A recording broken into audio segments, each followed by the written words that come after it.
নমস্কার বন্ধুরা, আজকের রেসিপি সর্ষে দিয়ে রুই মাছ ভাপা।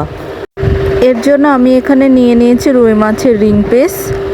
তার সাথে আমি এখানে বেটে রেখেছি কালো সর্ষে, সাদা সর্ষে, একটুখানি পোস্ত এবং 5 থেকে 6টি কাঁচা লঙ্কা। রেসিপিটি বানানোর জন্য আমি নিয়ে নেব একটি স্টিলের টিফিন বাটি।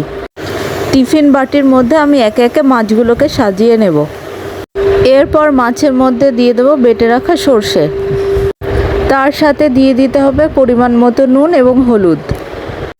আর সবার শেষে আমি দিয়ে দেবো সরিষার তেল।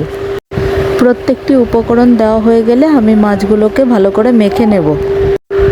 আমার প্রত্যেকটি উপকরণ ভালোভাবে মাখানো হয়ে গেছে মাছের সঙ্গে। এবার আমি টিফিন কারির মুখটি ঢাকনা দিয়ে বন্ধ করে কিছুক্ষণ রেখে দেব।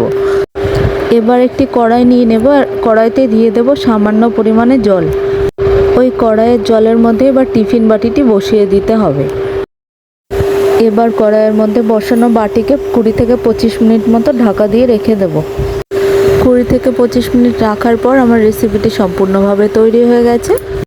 রেসিপিটি ভালো লাগলে লাইক, কমেন্ট, শেয়ার করে আমাদের পাশে থাকা এবং চ্যানেলটিকে অবশ্যই সাবস্ক্রাইব করতে ভুলো না।